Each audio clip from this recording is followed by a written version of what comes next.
Okay, I'll say it. I miss real conferences. Don't get me wrong. We here at the OER Project are thrilled to bring social studies teachers together virtually, but it is not the same thing as seeing your peers, your community in person. I mean, we're living through what will likely be one of history's most significant moments, and we can't even get together in a hotel conference room to talk about it. That's why I appreciate more than ever the many organizations that have been making that happen for years, like the NCSS, your local state council on social studies, and the World History Association. All of these great organizations rely on conference fees for the good work they do all year. So please, please go to their websites, donate, renew your membership, join for the first time. This is when we need to support each other, because that's what keeps this community of social studies teachers strong.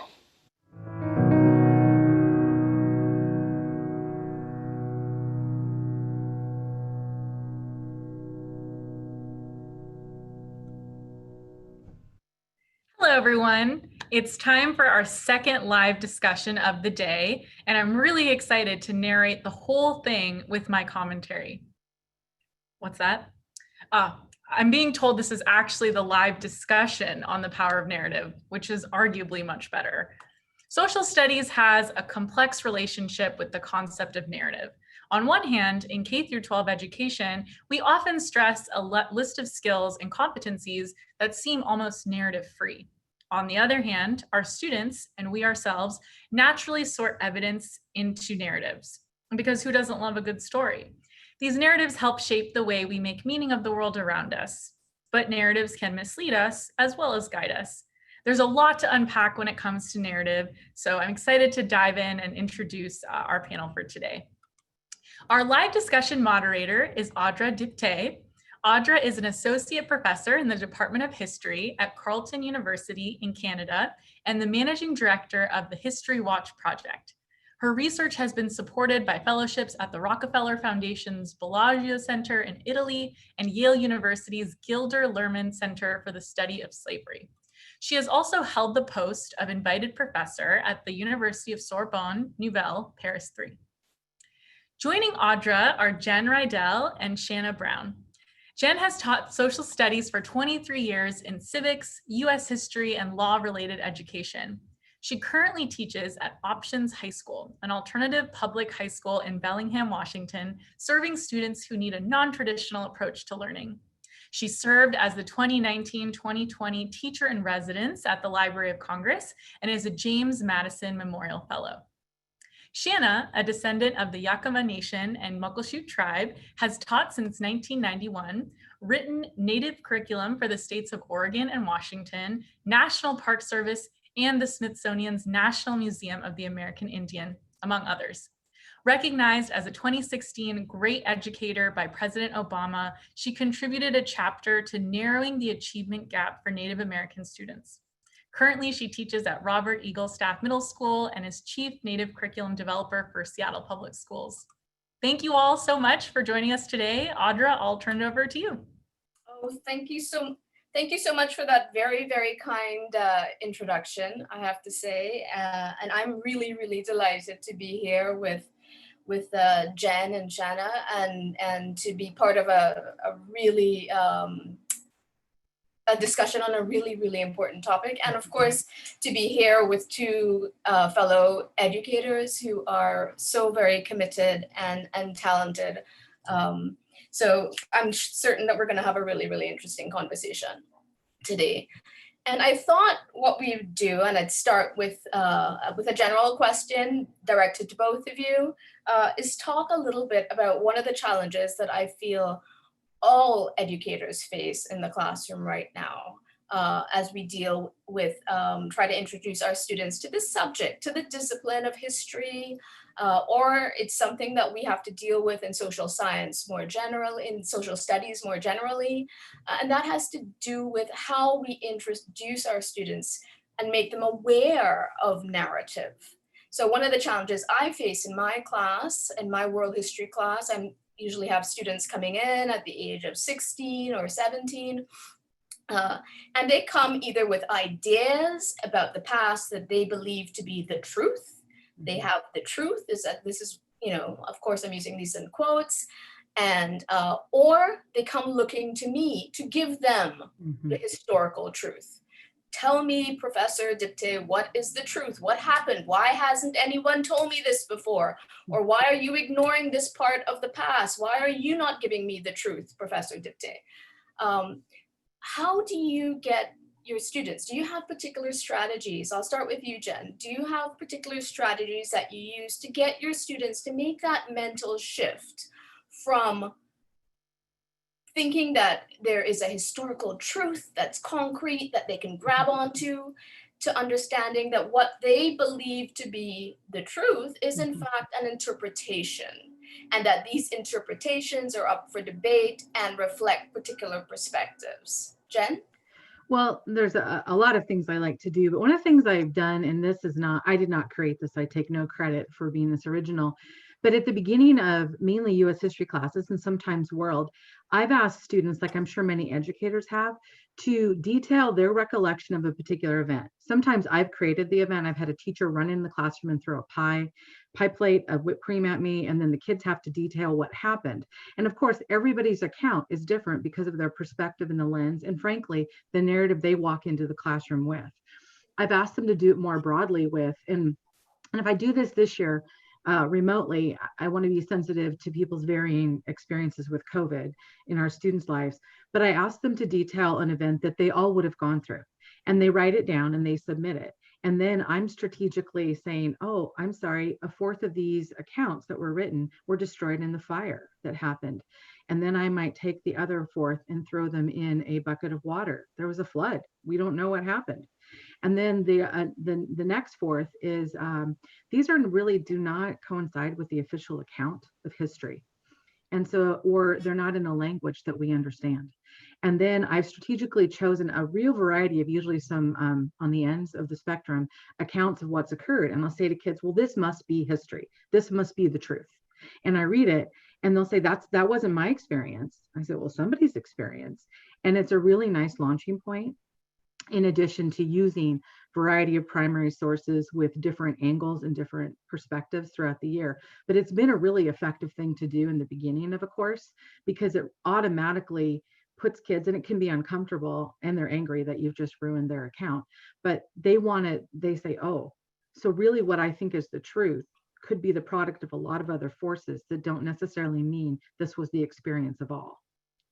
Oh, that's fascinating. I can't believe you had a colleague throw whipped cream pie at you, but all in the name of good pedagogy. That's right. Heroic.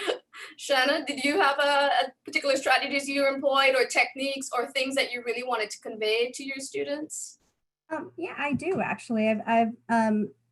I've used a couple of strategies, and then the first one is just really to get them a little socially indignant. I try to impress upon them that, you know, when I hold up the textbook, that textbook is written by two men and two white men, and why would you let these two white men tell you what to think and how to think and what to believe? And so it becomes a challenge. It becomes it plays in the middle school, because I teach middle school. You're not the boss of me.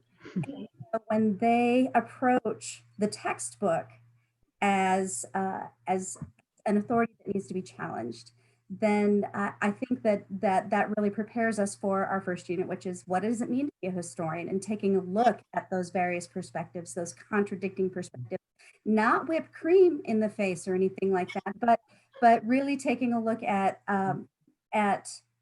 how history has multifacets, and it's our job decide which are most relevant to us, which are in our view more accurate, and really how we're going to proceed as citizens. Do you find, Shanna, you have students that are ultimately just resistant to letting go of the security they get from the textbook?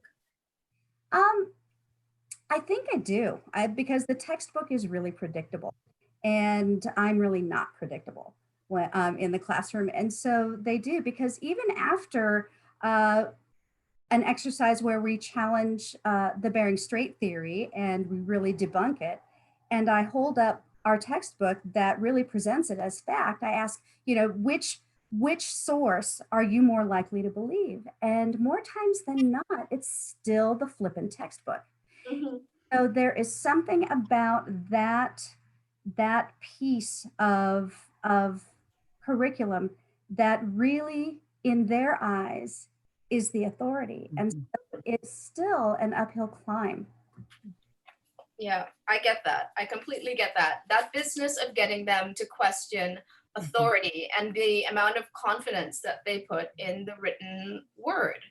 And, we face this in all fronts these days. And that brings us to primary sources. I wanted us to tackle the issue of primary sources. Jen, you did an excellent video talking about, your really innovative use of Supreme Court cases based on a 1930s situation in Pennsylvania. And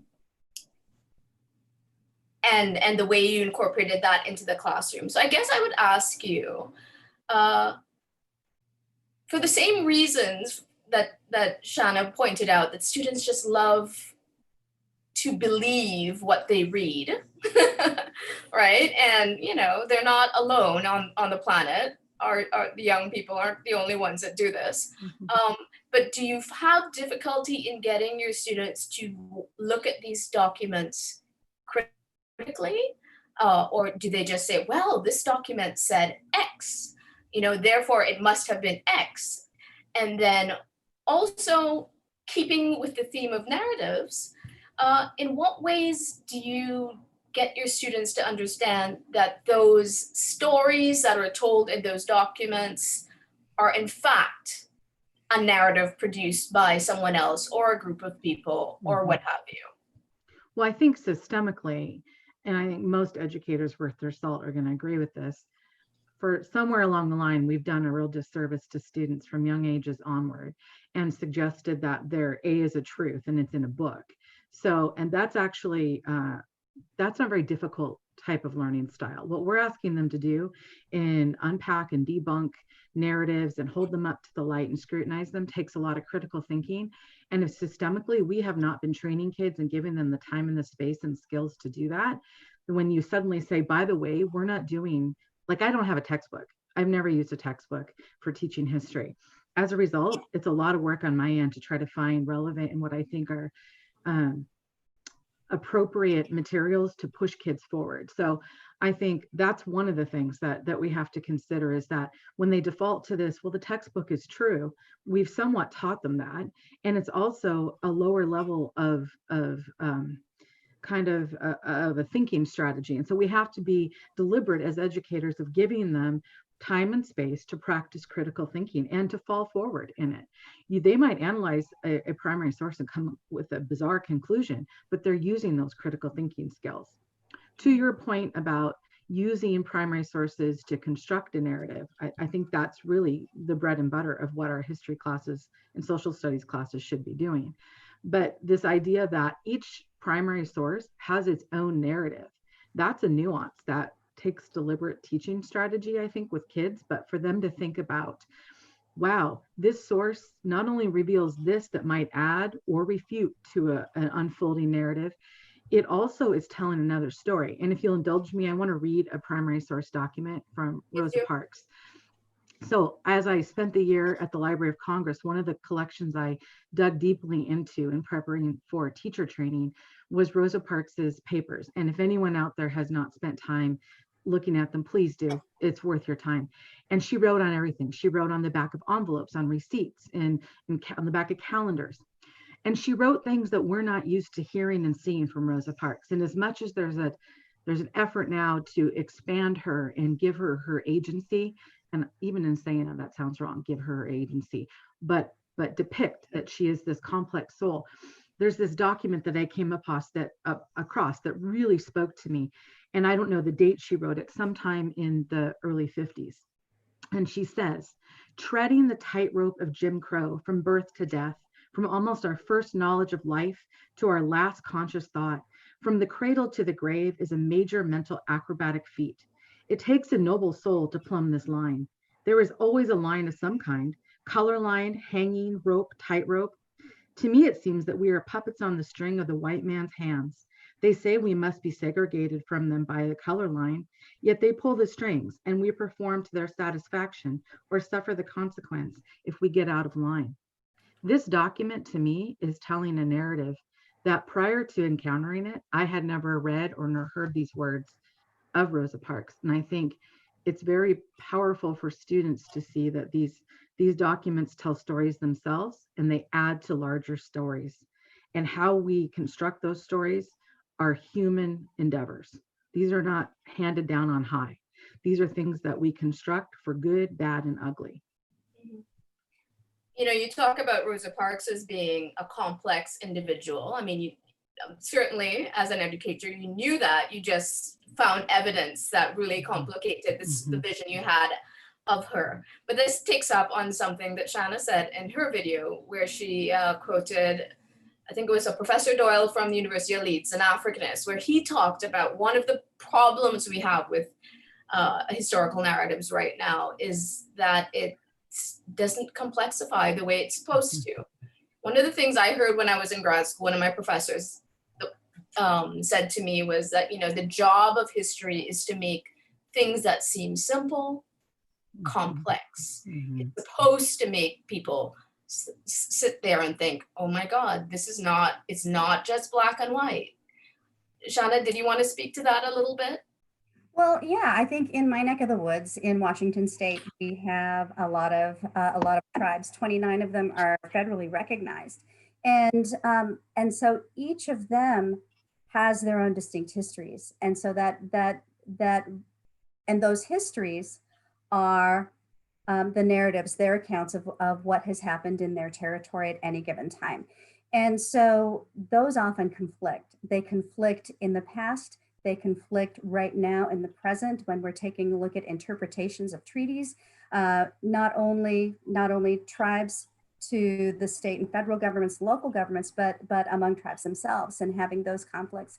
And when we are able to show that when we include several narratives, several truths, if you're gonna, I mean, history is truths plural, and it really, really can challenge their notion, first of all, for me, the idea of what an American Indian is versus what a human being is versus what a contemporary sophisticated being is, but also taking a look at, oh, there are just going to be different histories. I remember the time when I first got into writing the curriculum for Washington State, and I presented it at a college, and all of the tribal dignitaries were there, and I showed a map of tribal territories, and it was like a movie, because you had all of these voices. That's not my territory. That's not theirs. And having this debate when I'm just trying to share my stuff. But it was an amazing moment. And I shared with them, this is what we need in school, is to show the individuality, to show the varying truths, to show the varying narratives.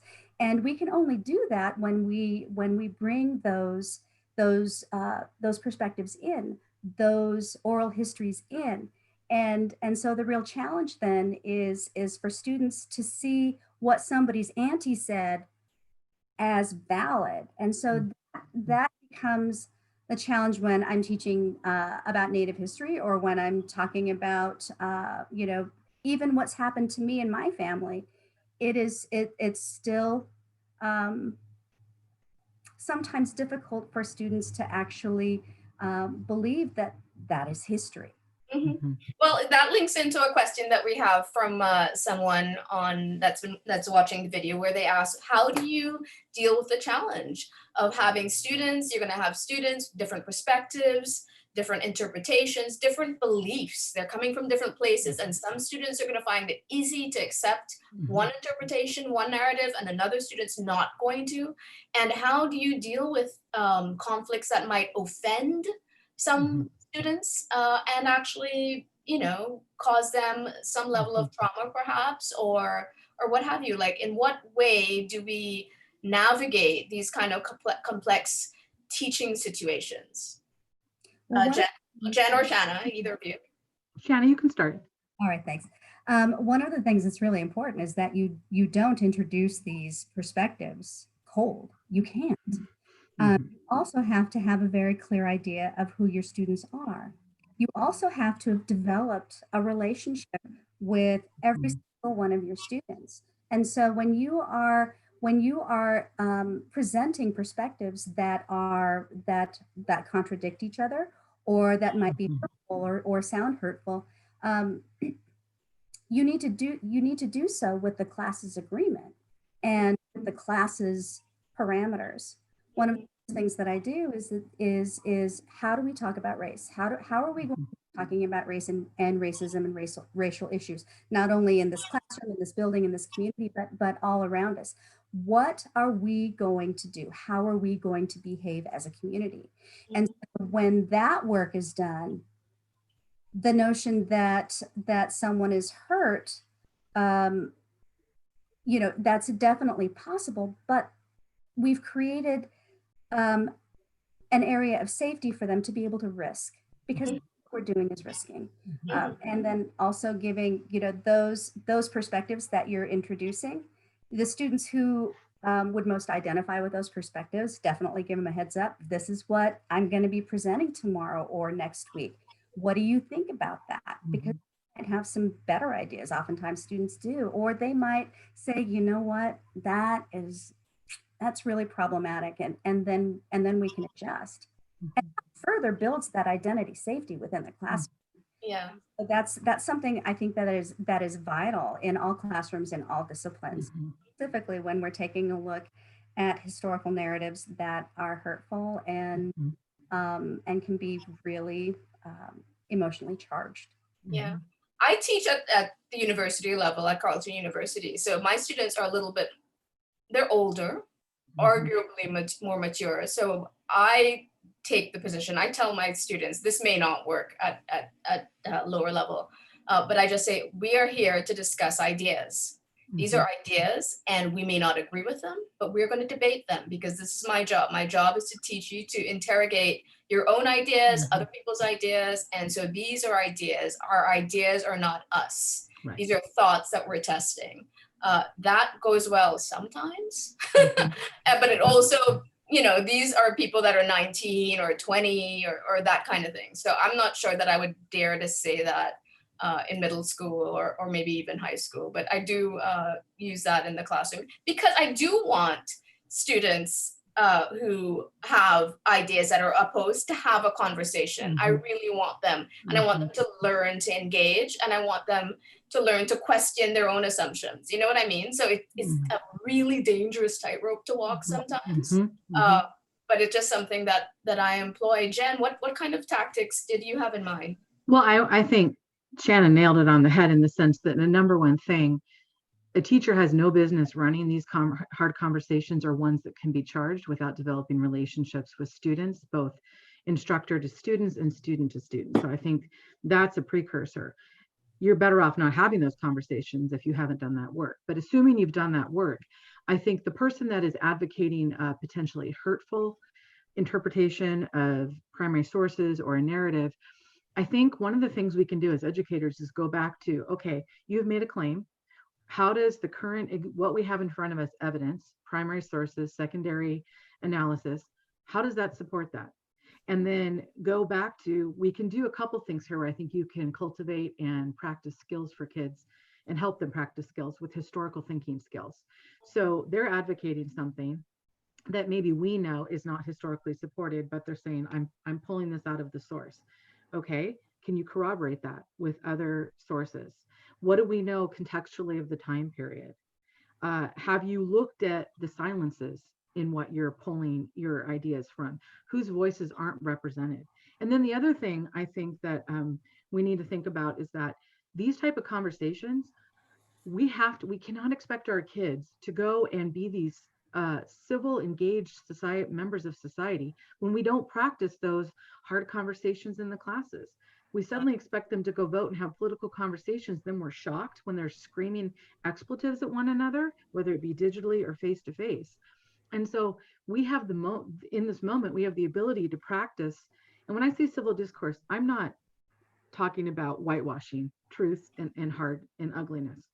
I'm talking about having kids practice actual structures that allow for listening to the ideas like you talked about in your college classes. And so I think we employ historical thinking skills. Teaching tolerance has great recommendations of how to conduct those type of discussions and resources for that. Because really, if you're uncomfortable with that as a social studies educator, I really think it's our field.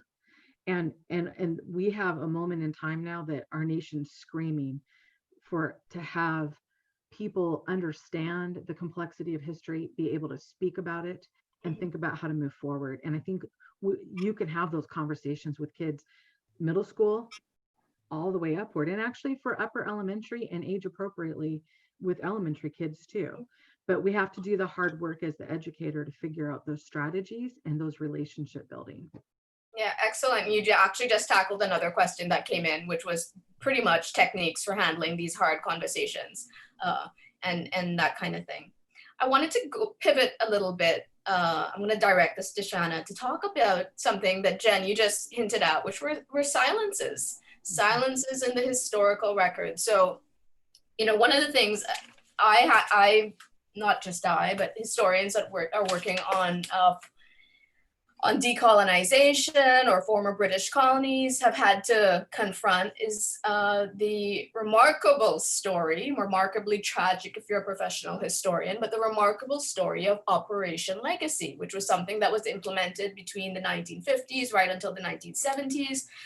As each former British colony each British colony was gaining its political independence, Britain they had a policy in place to destroy colonial documents that, and I quote, would be an embarrassment to Her Majesty's government. So they would either destroy or remove it unbeknownst to the incoming new politically independent government. And this was fascinating because they denied some of these documents were taken back to England, and they denied their existence for years. Historians had no access. So in effect, they had made a decision about the way in which history could be written, except nobody knew. Nobody was aware that there were silences, right? Mm-hmm. So this is like straight hard up Machiavellian kind of a kind of outlook on what needed to be done. So I guess my question is, Shanna, sometimes, you know, not all silences are that deliberately constructed and that calculated. Some might just be, if you're focusing on the written word, there might be oral sources that aren't included, that kind of thing. I'm wondering how you get your students to reflect on silences and why it's important to look to silences and to factor in things that you're saying, like the importance of oral stories that are passed on orally from generation to generation, why those have a legitimate place in the narrative and should be considered. Well, just in terms of students knowing the truth is in and of itself, you know, the primary reason, but also when we're taking a look at what is missing, what is not there, teaching students how to notice that and how to question that, we have to model it again and again and again. With taking a look at tribal history, we first have to define what we accept as documented history or documented accounts of events. And the advantage I think that an oral culture has is that Her Majesty's services cannot destroy those oral histories as much and as violently and as deliberately they try. You know, it's all history. I think in upper elementary and middle school, they realize that history cannot always make you feel good or make you proud. Sometimes the history makes you really, really ashamed and hurtful. And then there's another portion to add there. But when we include those omitted accounts and those omitted perspectives, then students are then able, I think, to on their own be able to say, what's missing here? What's missing here? And sometimes it's just a question. What do you think the tribes at this time were thinking? They were not negotiating, the Louisiana Territory and Louisiana Purchase. They weren't there. What do you think was going on? What do you think would have been different? How would history be different? And students, I think, are really ripe to do that. And then it's also, I guess, what we choose to include. One of the difficulties and challenges of bringing Native American identity into the 21st century and beyond is that silence, because 87% of our textbooks, they stop at the turn of the century, and really Indians disappear after the Cherokees were removed, and then let's move on. And so that disappearance then has allowed this romanticized view of Indians and what it means to be Indian and how to express Indianness and what is appropriate. And so that silence, I think, is especially challenging, and I guess that's a reason why I'm especially passionate about it, because those silences then allow whatever culture, in our case, it's our American popular culture, to define what it means to be Indian, to define for me who I am. And those silences, thank goodness, we are breaking down those walls of silence.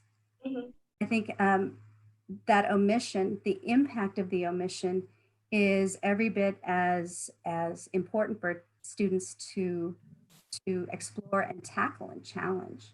Yeah. And I would say, and again, you've both addressed this in earlier comments and in your videos, but I it's something that I deal with in the classroom all the time, albeit from somebody, from the point of view of African and Caribbean history. But the way in which, when we talk about the simplicity in particular stereotypes, the way in which these stereotypes get reinvented. So they get repeated, they're so insidious. So they may not use the same vocabulary that they used 50 years ago, but they get re-articulated in a way that becomes a lot more palatable to us in the 21st century. And so I try to point this out to students, to say, well, yeah, so, okay, you're not going to use some word that offends a particular group of people right now, but what are the assumptions that you have when you talk about, all racialized people as being lazy or being not willing to look for jobs? Before they might have said lazy, now they're saying they don't want to look for jobs, or all racialized people are inclined to corruption, or whatever the narrative is. It just becomes really important. I mean, this is where I think one of those tools, history, becomes really important, because we force them to be specific. We say, okay, let's interrogate that. Point out, if you're going to say, make these stereotypical assumptions, we get to bring some complexity and look at specific cases and challenge those interpretations. And maybe look at the language that was used in one era and then gets, like you said, gets repackaged or resurfaced. So that you made me think, I was part of the busing program in Seattle Public Schools because of housing segregation, which still happens today, right? And it's replicated in many cities in terms of where you have your racial groups settling, and for a lot of different reasons. And the narratives that were swirling around and spoken to my family, my mother, who was an ardent advocate of busing, thinking it was going to help with understand, at the time they would have said multicultural understanding. And the words that were said to her were, do you want your girls, think white, to go to school with those children, think black?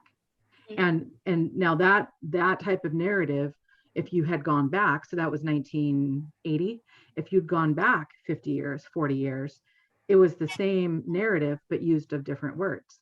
Fast forward to a recent, I'm going to say discussion, and I'll say it nicely, locally, about redistricting boundaries to even out the needs of different student families. So one school doesn't have a high population of students that really need more resources and support.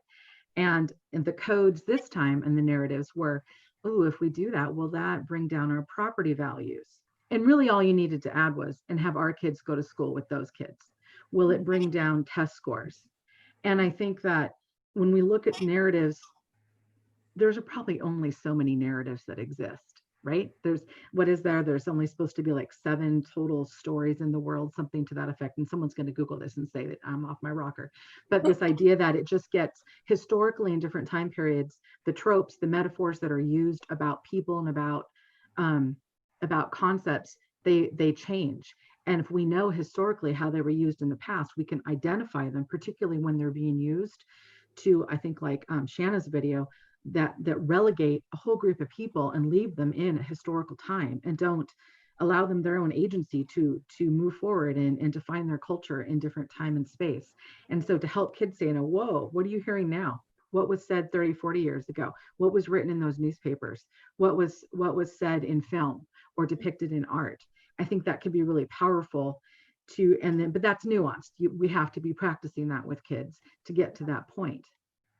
Yeah, I'm glad that you talked about the language, because as Audra was talking, our resources that we have on hand, and then also our popular culture, they really they don't use that overt language. And so we have to have our students really look for those bits and pieces that really do color how we think about a certain group of people. And so when they can look at that language, when they can say, what are they trying to tell me here? What are they trying to make me believe? And then I guess circling back to, what are they trying to make me believe? And when they can take a look at the subtle nuances of the language and those word choices, that's when they can really become the historian and really move on and really move forward and really reject the idea that all Native women are princesses and exotic, that all Natives are close to the earth. And for God's sake, I hope it stops from asking, how much Indian are you? Yeah. Oh my God, these are horrible. Relatedly, as you talk, I like that question that you just mentioned, Shanna, when you said, what are they trying to get you to believe? Like, what do they want you to believe? And that brings us to the topic of the day, right? Which is the power of narrative. So one of the things I try to get my students to contemplate in the classroom is, why is this the story that you hear all the time? And it could be in their video games that they're playing, it could be in the commercials, it could be on who knows what, right? It could be just the interpretation they got from their cousins, who knows? But why is it, or in their textbooks, right? But why is this the hegemonic narrative? And the question I love to ask is, who does this serve? Who benefits from this interpretation of the story? And why do they not want you to think about that other interpretation? Like, who wins when we believe this? I was wondering if you had if you thought about that in the classroom, or you employed it at all? Employed techniques? Well, I think when we were talking before, one of the things that when in both the civics class and US history, I make a reference point, because so many people, both my age and a little bit younger, don't know anything about the Children's March of Birmingham that helped that desegregated the city. And thousands of children ages 4 up to roughly 19 were jailed for peacefully protesting their right to equality. And what I'd say to students after I'd show them, Teaching Tolerance has a great video on this. It's been around for a while, but it's just captivating. And students, I had no idea. I didn't even know kids did this. And I would say to them, kind of to your point, why do you think the Children's March is not going to be in any textbooks? Who would that unsettle? Who would be nervous about deliberately including content that shows children standing up to adults, children standing up to oppressive systems? That's some scary stuff despite the fact they're exercising their rights and we're standing on their shoulders today. Mhm. But putting that in a textbook, like goes back to this idea the textbook is the source of all truth, which we're trying to work against. Putting it in there ends up, I think, for many places in the country that we all know dictate the content in the United States for what is in textbooks, California and Texas, that sorry, I shouldn't have said, I'm sorry to those educators that are out there. I don't mean to offend you. But the idea that that's scary for some parents and administrators, that we would be sending this message that children stood up to reform a system, because if you do that, that can unravel a social order. Mhm. But yet I think, how powerful is that? Students see themselves, and we don't have to look far in the past between March for Our Lives, our current moment, and the youth activism that we're seeing, both within the United States and globally. But I think that if we aren't showing how people have taken uncomfortable actions through historical narrative, and also deconstructing how is narrative used to oppress, how is it used to inspire, and that it's a human construction. So as much as we construct a narrative, we can deconstruct a narrative. And we do that with historical evidence and with historical and critical thinking. So, okay, I'm done my soapbox. Well, who controls the narrative and who wields that power? It solves the Indian problem, doesn't it? The Indian problem is that we existed at all in a territory that was highly coveted by a whole bunch of European nations. So when you control that narrative, then it makes it really easy for us to ignore the tremendous, violent, horrible efforts globally of removing Indigenous people from their land, and what that looks like. And you know, we don't see much in our Washington history, for example, about the expulsion of Indians from Seattle. And we don't, because if we did, I think that we would have that revolt. I think that we would, you know, and so who controls that narrative? You're right, Jen. It's really changing, and it has to change. We see that with the toppling of monuments. Mm-hmm. Good God, in our nation's capital, and Jen, you know this, the statue of the person that represents Washington State is Marcus Whitman, who was a missionary who was horrible Mm-hmm. to Native people, who worked to build the pioneer spirit, and we have a school in Seattle named after it. Mm-hmm. I want us to change it, but that when we shift that power, when we don't even have to call it that, when we share that power, we get to that historical truth. Alan Pillow calls it, you know, he pluralizes it in, I think, in a diminutive way, but we get to those truths so that we really have an idea of humanity and the way that we have, and the way that we want, and the way that we hope that we treat each other. And so when that power is shifted, when you know, we have a president who really tries really hard to control that narrative, and we just keep on pushing back because that is, well, I won't finish that thought. But when we entertain to even elementary students, I mean, it's only been probably within the last generation that children are even listened to their side of the story of what happens on the playground.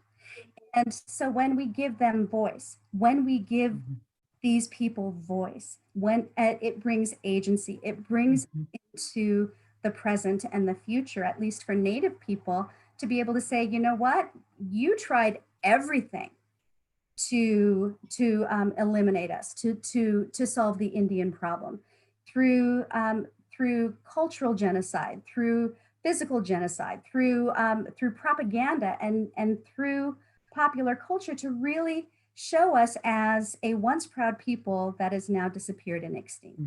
And indigenous people all over the world are saying, oh no, you didn't.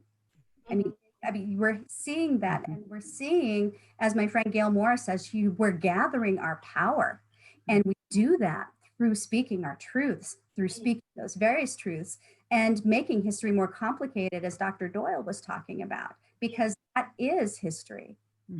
Dealing with that complexity is at the root and at the heart of who we hope to be as teachers, to be able to teach that to our students. Right. And we do that by talking and challenging that power, and what that and what history does in terms of controlling the future. Well, you're getting right to my next question, because that's what I wanted to talk about. One of the things I try to convey all the time, as somebody who teaches, again, world history, and most of my students are not history majors. If I have 100 students, maybe 7 might be history majors. The rest of them are going to go they want to go into, I don't know, policy or international affairs. They want to change the world, and history is a required course. So, my job as a historian is, this is their only course, I have one shot. I have one shot to show you why if you're going to go and try and write policy to quote unquote fix the global South, I have one shot to show you why you need to understand things like A, historical legacy, B, the importance of history to our present. That really, when we think about history, we think about the past. People who aren't historians think about it as it happened. Why do we need to know this? But this is something that affects how we understand our present and how we imagine our future. So I work really hard to convey that to those students. Do you think it's important? We have a couple really interesting questions that I want to get to from viewers, but do you think it's important? I think I know the answer to this, but in what ways do you try to convey to your students the relevance of history and why they need to think historically and how it shapes the way they see the world? Jen? I think right now we're seeing students and a lot of generations, particularly older, that are saying, I never learned this. When they're seeing our particular apex of this moment in time, and we're calling for dismantling oppressive systems, and wait a minute, what's the disparity between Black home ownership and white home ownership, and why is that? People never knew. And so I think in this moment in time, although it might be uncomfortable, we, for students and those around us, because really I feel like I want to educate everybody, we have the ability to say, there's a through line here that for a variety of reasons you were not taught, you were not taught, not exposed to. And so I think that we have the ability to take a lot of contemporary issues and design questions that take us from the now to the past. I think one of the videos on the power of narrative, Frank White said, we are living in, he tells his students, we are living in someone else's history. Think of yourself as text. And I think we can take that and say, what's going on around us? And I know we want to get to the other questions, but real quickly, a couple years ago in Bellingham, in my town, we had a controversy over a bridge named for George Pickett, a Confederate war general. But prior to that, he'd been stationed in the Northwest for the US military to lay claim from British encroachment. And he has a very complex narrative. But the question, and this was right after the tragedy at Charlottesville 3 years ago, and the question was, do we keep the bridge this name? And just like the South and other places have school names or monuments, what is the legacy? How do we leave it and use this as a teaching point of history? Do we change it in order to defer to what is a more inclusive? And so I think you start with, kids do best when we start with present and we can show these ties. It's like when you throw a rock in a pond, the ripples are closest to where you throw that rock, but they still exist as you go outward. And we're in the outward, and showing kids how it still connects to those events. One of the questions that we have here, we have 3 questions, we have 10 minutes. So I want us to get through because they're really interesting questions. One of the questions deals with empathy, right? In the ways in which we can use history to help build skills like empathy. I have to admit, I think history can help people develop skills like empathy. I don't think it's necessarily the case. And I've met bona fide historians who do not have an empathetic bone in their body. So that's where I sit on it. But I do think it can bring people closer to understanding, but I don't think it necessarily does. You know what I mean? And I'm just wondering if you see that as one of your objectives. I'll direct this to Shanna. Do you see this as one of your objectives in the classroom, to try and bring students closer to understanding, to being more empathetic and to considering other points of view? Is that a goal you've set for yourself in the classroom? Well, absolutely. I mean, the curriculum that that I've developed and that I helped develop always starts with empathy, always taking a look at who was here before you were here, and what happened, and hearing the variety of those narratives, and having the students say, "I never knew." It does develop that empathy, and then we as I hope mobilizers of action, of informed action, is that's like, okay, so now what are you going to do about this? Oh, well, this first of all helps me understand why, why this particular issue is such a big deal, or why this is so important to you, Mrs. Brown. And I think that we in secondary and also in elementary, when we start building that empathy and assuming and expecting and promoting that it's automatic when you share all of these perspectives, is primary for students to be able to understand history in a richer context, in a more truthful context. And we can just take a look at Seattle, for example, and see all of these Coast Salish emblems, but really no Coast Salish people. What does that say? Okay, excellent. I'll direct my next question to Jen. Jen, so one of the next question here is asking about the ways in which we can convey to our students all these injustices that have happened historically, but somehow still leave them with space for hope. Because if we go down the list of man's inhumanity to man, and this could leave students with a sense of despair. So in what ways is that an important element for you in your classroom, or do you have strategies? It's an important element, and it's one, and I don't say this might sound trite, and I don't mean it to. It's one that keeps me awake, because I'm constantly scrutinizing. Okay, I know I'm teaching students about these injustices that happened, but kids are coming in already aware of some need to be corrected, but they don't seem to have what I think this question is implicit in it is, how can we still teach what might be good of our past, while at the same time that these aren't mutually exclusive? How can we also teach injustice? And so I think one of the things you might do is, so say we're talking about, and I've talked about this before, World War II. Many textbooks like to gloss over any type of dissension. They want to present that World War II, everyone sat around, held hands and saying kumbaya. And of course, there was a lot of unity. There was definitely unity and focus on the war effort, but there wasn't unity among everyone. And so I think you can, what I think Shanna said earlier, you can say, well, what was happening for this group? This group might have had, they had systems that supported them. They had resources, they had effective education. So look what they were able to produce. They were able to help America create factories and employ workers. Okay, that's happening simultaneously as this group who is being oppressed because of who they are or what resources they have, and people, powers that be, are seeking to take those resources. So I think one of the things you can do is, I struggle with it because I know I have inadvertently sent students out of the classroom and they'll say in student language, man, America sucks. And I do think a lot, not to be crass, but I do think a lot of what has happened in our history is the result of power and oppression and privilege. I do think, and there's a lot of resiliency and there's a lot of agency that has occurred in response to those. And so it's finding those stories to show how I do think Americans are good. I think we're wayward and I think we've done some horrible things. But I do think at the core of what we seek to be, but are not yet as a nation, we can move forward. There can be hope. not false hope, real hope. But that hope doesn't happen unless we acknowledge who we've been. And it doesn't matter I didn't live in that time period.